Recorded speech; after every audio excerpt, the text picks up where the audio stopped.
Donc la République, c'est vous aujourd'hui au Campus des Territoires. J'ai l'honneur autour de cette table de recevoir notre ministre de Solidarité et de la Santé, Agnès Buzyn. Bonjour Agnès. Bonjour. Ça va, Salma. ça se passe bien?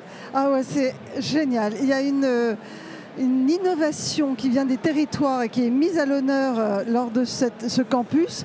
Et on donne la parole aux marcheurs. C'est ce que disait Christelle Dubos, qui est secrétaire d'État à mes côtés au ministère. Merci d'être là. Merci de m'accompagner. On se partage la tâche. On n'est pas trop de plusieurs, puisqu'il y a un autre secrétaire d'État aussi, Adrien Taquet. On n'est pas trop d'être trois pour mener à bien la politique ministérielle. Et maintenant, j'ai un ministre délégué, un haut commissaire à la réforme des retraites, haut commissaire délégué au ministère des Solidarités et de la Santé. Et donc, nous menons tout le travail ensemble. Nous aussi, on joue collectif. Voilà, exactement. Mais plus on est ensemble, plus on est rassemblés, et mieux le travail, justement, est fourni. Oui, le travail est immense. En fait, si on veut transformer notre pays, si on veut avancer vite, parce que les Français attendent du changement concret, on a besoin d'énormément d'énergie. Ce pays est évidemment magnifique, mais il y a énormément de choses à faire. Et Christelle Dubos suit à mes côtés la stratégie de lutte contre la pauvreté. Elle suit aussi la politique familiale. Elle suit le revenu universel d'activité. C'est une réforme qui est en train d'être réfléchie et co-construite avec les citoyens. Elle en parlera tout à l'heure. Exactement. Alors Christelle, justement, merci de votre présence également. On va le dire, hein, vous l'avez dit en off, mais nous on dit tout ici sur ce Facebook Live. Donc c'était une très bonne idée ce Campus des Territoires. Oui, alors d'abord remercier l'ensemble des organisateurs, que ce soit le mouvement, mais aussi l'ensemble des bénévoles. Beaucoup de marcheurs et bénévoles font que ce campus est une réussite. Et c'est vrai que, comme disait la ministre Agnès Buzyn, c'est vraiment une richesse des territoires, des expériences qui fonctionnent et une mise à l'honneur des personnes qui s'investissent. Je crois que c'est un engagement citoyen à part entière de s'investir pour son pays, sa commune, sa région, son secteur. Et c'est vraiment mis à l'honneur et un grand merci à tous pour votre engagement. Bah merci également de votre présence. Alors, on va partir dans notre actualité du moment. Alors, par rapport à la bioéthique, alors, comment faire pour que le projet, aujourd'hui, ne soit pas perçu comme un projet de la rupture ? Alors, je ne suis pas inquiète. Je ne pense pas que ce soit un projet clivant. C'est un projet qui permet d'éviter des souffrances à des femmes aujourd'hui qui sont en désir d'enfant, parce que je pense que la question est une question qui s'applique essentiellement à la mesure sur l'accès de la PMA à toutes les femmes. Il y a beaucoup d'autres mesures dans la loi de bioéthique, elles ne sont pas clivantes, mais celle-là non plus. Je pense que la société française est prête quand on regarde les sondages, et puis nous la portons sur un ton apaisé, très à l'écoute, parce qu'il y a des convictions qui s'expriment, et les premiers débats qui ont lieu à l'Assemblée aujourd'hui en commission, avant que le texte n'arrive dans l'hémicycle, sont des débats très respectueux, où on tient compte à la fois des convictions des uns, mais aussi des douleurs des autres. Et une loi de bioéthique, c'est une loi qui doit trouver la ligne de crête entre ce que la science permet et ce qu'une société souhaite. Et c'est ce que nous allons trouver tous ensemble, mais j'ai bon espoir qu'il n'y aura pas de tension. D'accord. Alors c'est vrai que sur cette loi bioéthique, on parle beaucoup de la PMA, mais est-ce qu'il y a d'autres projets qui englobent justement cette loi ? Alors il y a énormément de choses dans la loi de bioéthique. Il y a évidemment tout ce qui concerne la procréation, comme la congélation des gamètes, c'est-à-dire la possibilité pour des femmes comme pour des hommes de conserver leurs gamètes congelés en vue d'une fertilité ultérieure, parce qu'on sait qu'avec l'âge, la fertilité diminue très vite et que certains ont un projet parental tardif dans l'existence. Or, on sait que la fertilité des femmes après 30-35 ans diminue, et donc on offre cette possibilité de garantir quelque part pour des femmes ou des hommes qui n'ont pas trouvé leur conjoint, on leur permet de réserver ces gamètes congelées pour un projet parental ultérieur. C'est une avancée. Il y a évidemment des mesures autour des greffes, greffes d'organes, greffes de cellules souches, hématopoïétique pour le traitement notamment des maladies hématologiques, avec beaucoup de mesures de simplification, d'accessibilité. C'est des mesures qui étaient nécessaires, que les professionnels nous demandaient. Il y a des mesures aussi qui touchent à de nouvelles technologies, je pense à l'intelligence artificielle. Et dans la loi, on inscrit que lorsque l'intelligence artificielle s'appliquera à la médecine, il faudra toujours une intervention humaine à un moment pour faire l'interface. On ne sera pas soigné par des robots. Il y a des mesures autour de toutes les nouveautés en neurosciences, en imagerie du cerveau. On voit bien qu'on peut avoir des visions de plus en plus précises du comportement des individus. Et on veut clarifier que toutes ces analyses seront faites dans un but médical, jamais judiciaire. Donc ce sont des lois de protection. C'est une très belle loi. Exactement. Alors justement, comment aujourd'hui prévoyez-vous l'accès à chaque Français, l'accès à la santé à chaque Français sur tout le territoire ? Alors c'est un défi. Aujourd'hui, clairement, la désertification médicale, l'accès à la santé s'est dégradé depuis 15-20 ans et on arrive à une situation d'urgence. On a pris le problème en main dès notre arrivée au ministère, puisque dès l'été 2017, j'ai écrit un plan d'accès aux soins pour faciliter l'installation des médecins dans les territoires, pour faciliter la télémédecine, parce qu'on sait très bien que c'est un outil extraordinaire qui va rapprocher les citoyens de leurs médecins. On a ensuite été beaucoup plus loin avec la stratégie Ma Santé 2022 qui a été présentée par le président de la République en septembre 2018 et qui a fait l'objet d'une loi en juin 2019 avec des mesures qui visent à dégager du temps pour les médecins. Les médecins sont peu nombreux, en tous les cas, ils sont en temps médical, ils sont insuffisants sur le territoire par rapport au vieillissement de la population, par rapport aux maladies chroniques, et on veut qu'ils se recentrent sur ce qu'ils sont seuls capables de faire en permettant à tous les autres professionnels, pharmaciens, sages-femmes, infirmières, kinésithérapeutes, d'intervenir dans les parcours de soins des personnes avec des organisations qui vont se mettre en place sur les territoires pour répondre aux besoins du territoire. On a vraiment favorisé dans cette loi des initiatives de terrain et les organisations spécifiques à chaque territoire. D'accord. Alors en effet, il y a quelques semaines, vous avez annoncé le plan pauvreté. Quelle solution vous allez pouvoir donner sur un enfant pauvre d'aujourd'hui qui ne devienne pas un adulte pauvre de demain ? Alors la stratégie de lutte contre la pauvreté, c'est une stratégie de prévention et de lutte contre la pauvreté pour éviter le déterminisme social que nous connaissons dans la pauvreté. Ça a été présenté par le président de la République le 13 septembre 2018, c'était il y a un an. Et je vais laisser Christelle parler de l'avancement parce qu'on est vraiment à fond sur les mesures concrètes. Merci Agnès. Oui, alors sur la stratégie de prévention et de lutte contre la pauvreté, une stratégie qui a été annoncée il y a un an, donc le 13 septembre. Nous allons faire le bilan des un an la semaine prochaine.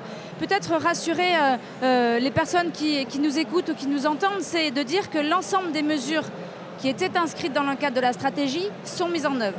Ces mesures, je peux en faire une lecture de la liste parce qu'elles sont très nombreuses. Peut-être parler de la philosophie quand on parle de prévention et de lutte contre la pauvreté, parce qu'il y a des mesures qui s'attaquent à prévenir la pauvreté pour éviter que ces enfants pauvres d'aujourd'hui soient nos adultes pauvres de demain.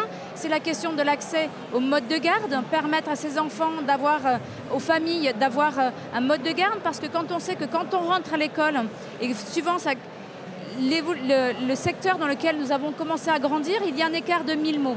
Et quand cet écart de 1000 mots, on arrive à l'école, on est déjà en difficulté. Donc on doit prévenir cette difficulté, c'est en développant les places de crèche, c'est en permettant aux collectivités d'avoir des bonus financiers supplémentaires pour accueillir ces familles, ces publics, je dirais, avec des moindres ressources, pour leur permettre de faire garder leurs enfants, mais c'est aussi le déploiement de crèches à vocation d'insertion professionnelle où il y aura un accompagnement particulier de la famille sur de l'insertion professionnelle. Donc ça, ce sont des mesures pour l'enfance, mais on prend la question des parents autour. Et puis, et de fait, c'est l'insertion professionnelle. C'est comment est-ce qu'on accompagne mieux. Vous avez en France 1 million de personnes qui sont bénéficiaires du RSA et qui n'ont pas d'accompagnement vers l'emploi ou pas d'accompagnement du tout. On ne peut pas leur demander de trouver un travail, c'est ce qu'elles nous demandent. Elles ne demandent pas spécialement des moyens financiers supplémentaires.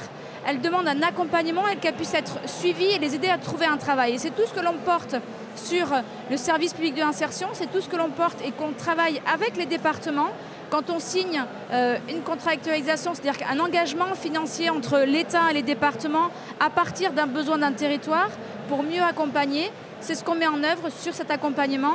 Et puis, la ministre l'a dit aussi, c'est un autre sujet, c'est notre réforme en profondeur, une remise à plat de notre système d'aide sociale avec le revenu universel d'activité et en parallèle le service public de l'insertion qui est l'accompagnement des bénéficiaires sur de l'incitation, de la reprise d'emploi, comment est-ce qu'on les accompagne. Et tout ce travail-là, c'est aussi avoir une meilleure lisibilité, permettre aux Français de se dire oui, vous pouvez être en galère, excusez-moi l'expression, mais ce n'est pas parce que vous demandez le RSA que vous allez y rester à vie. C'est un moment de passage, c'est un moment de passage qui doit être le plus court possible et on doit réduire ce délai-là et c'est tout ce que l'on porte avec le revenu universel d'activité et un meilleur accompagnement. Exactement. Alors, par rapport, parce qu'il y a énormément de travail, par le biais de la santé, il y a beaucoup de travail à faire. Qu'est-ce qui vous a donné l'envie à toutes les deux de vous engager aussi volontairement dans ce côté politique ? Moi, j'avais un engagement, je dirais, plus citoyenne, puisque j'étais adjointe sur ma commune.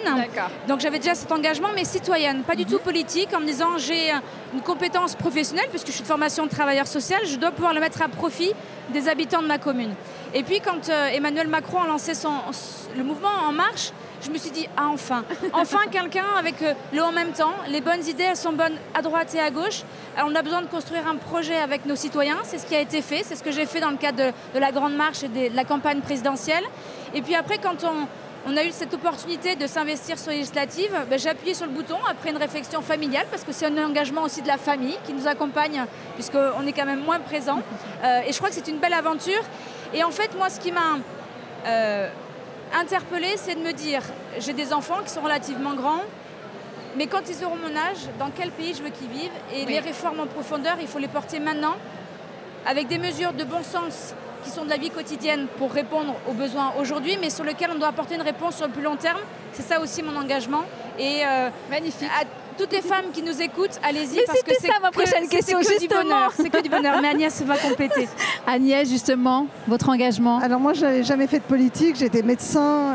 J'ai été appelée par le Premier ministre et le Président de la République pour devenir ministre. Je ne m'attendais pas du tout à cet appel, même si j'avais fait une carrière dans le champ de la santé qui était reconnue. J'avais évidemment voté pour le Président de la République. Je trouvais cette initiative extraordinaire, en même temps. J'aimais aussi le fait que le Président de la République affiche que parfois les problèmes sont complexes et qu'il faut parler de cette complexité aux Français et que les solutions simplistes qui sont proposées par souvent les populistes, en fait, c'est nier l'intelligence de notre pays. Et la raison fondamentale de mon engagement, c'est comme Christelle. J'ai des enfants, je vais bientôt avoir des petits-enfants. Ça se voit pas. Oui, mais ça va vite. Et je voulais laisser un monde meilleur à mes enfants et on me donnait pour une fois la chance de transformer ce pays. On ne peut pas juste se plaindre, on ne peut pas juste dire ça va pas. Sans rien faire. C'est vraiment la politique de l'action, ce gouvernement. C'est la politique de la bienveillance, de l'action, du pragmatisme aussi et de la complexité qu'on assume. Et je voulais en être et donc je ne regrette évidemment pas. C'est magnifique, quel beau parcours. Alors justement, sur l'appel à l'engagement pour les femmes, quel message on peut leur faire passer à ces femmes? Moi, j'aurais un message. Souvent, en tant que femme, et c'était ma réaction quand on m'a proposé de l'investiture sur les législatives. En disant, mais est-ce que j'ai les compétences, ce monde d'hommes, comment ça va se passer? Est-ce que j'ai les compétences, est-ce que j'ai les capacités? Je crois qu'on les a toutes. Il faut faire tomber ces stéréotypes-là. Et moi, je prône pour la mixité homme-femme parce que je crois que c'est en réfléchissant ensemble, justement, sur des sujets complexes et communs, avec un regard des hommes qui est important, mais le regard des femmes est aussi important. On ne doit pas être qu'entre femmes ou qu'entre hommes. Cette mixité permet ce croisement de regards et d'avancer. Et je crois qu'on a une façon de faire qui est différente et qui apporte une richesse. Et au-delà de la richesse qu'on peut apporter, c'est la richesse qu'on reçoit sur des rencontres, sur un travail que l'on porte, que l'on mène, que ce soit à l'échelle d'une commune, d'une interco ou même quand va venir les départementales et les régionales. Je crois que c'est un bel engagement citoyen, ce que je disais au préalable, engagement citoyen qui apporte beaucoup, sur lequel on se nourrit. C'est juste extraordinaire. Exactement, très beau message. Alors moi j'ai envie de dire aux femmes, n'ayez peur de rien, n'ayez peur de rien. Les femmes ont toujours ce sentiment ou de cette question, est-ce que je vais être capable de... vous serez capable avec votre personnalité. Et il ne faut pas chercher à ressembler aux autres. On a besoin de toutes ces compétences, de toutes ces personnalités pour faire une société. Et il ne faut pas que les femmes s'imaginent que pour faire de la politique, il faut être différente de ce qu'elles sont. On fait la politique avec ce qu'on est. Moi, je n'ai pas changé de comportement, de tempérament. Christelle Dubos non plus. On est nous-mêmes avec voilà, parfois des faiblesses et parfois des forces. Les femmes sont tenaces aussi, elles connaissent l'adversité. Elles connaissent aussi les douleurs intimes des enfants, des parents. Elles apportent des choses différentes et il faut oser être soi-même en politique. Très beau message, merci. Ça donne envie d'y aller, hein, pour le coup. Hein. Alors, vous avez participé à la plénière ce matin. Donc, vous avez vu un petit peu les témoignages, les projets qui ont été mis en place sur les territoires. Quel message vous pouvez faire passer justement à tous nos marcheurs, parce qu'on a quand même 3500 marcheurs qui se sont donné rendez-vous sur ce fameux campus des territoires. Quel est le message que vous souhaiteriez leur faire passer ? Alors, un message court. Moi, ce qui m'a frappé ce matin, c'est qu'il faut très peu de choses pour que les gens s'engagent. Les gens ont envie de faire. Ils se rendent bien compte dans leur territoire de ce qui fonctionne, de ce qui ne fonctionne pas. Mais seul, chez soi, on se dit, mais ça paraît abyssal quelque part de changer les choses. Déjà, à plusieurs, on y arrive. Et donc, on voyait bien la force du collectif. Et puis, la force de la formation d'En Marche, c'est-à-dire qu'avec un peu de formation, un peu d'outils, en fait, c'est très facile d'exister et de faire changer les choses dans le territoire. Et on se rendait compte qu'il fallait très peu de choses pour passer de l'inaction à l'action. Et donc, du constat à l'engagement. Et donc, j'ai envie de dire à tous ceux qui écoutent, allez-y. En fait, c'est pas si compliqué que ça. Et une fois qu'on y est, on voit bien qu'on est utile. Exactement. Moi, j'avais juste envie de rajouter la question de la solidarité qui se crée de fait.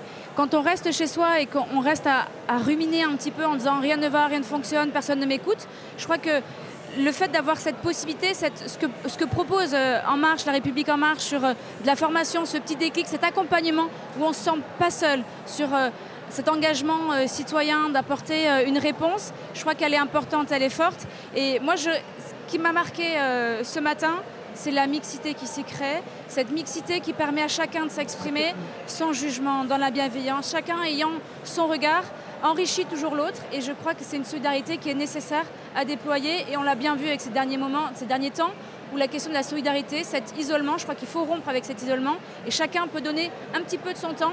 Et souvent, ça monte crescendo et on fait des belles choses. Exactement. Bah, merci. Réellement, un grand merci pour ce témoignage, pour ce message. Et donc, vous avez entendu les femmes. Hein. Donc là, vous avez de super beaux parcours. Engagez-vous. Voilà, n'ayez pas peur, engagez-vous. Merci beaucoup Agnès. Merci beaucoup Charles. Et puis je vous dis à bientôt. Merci Christelle. À bientôt. À bientôt.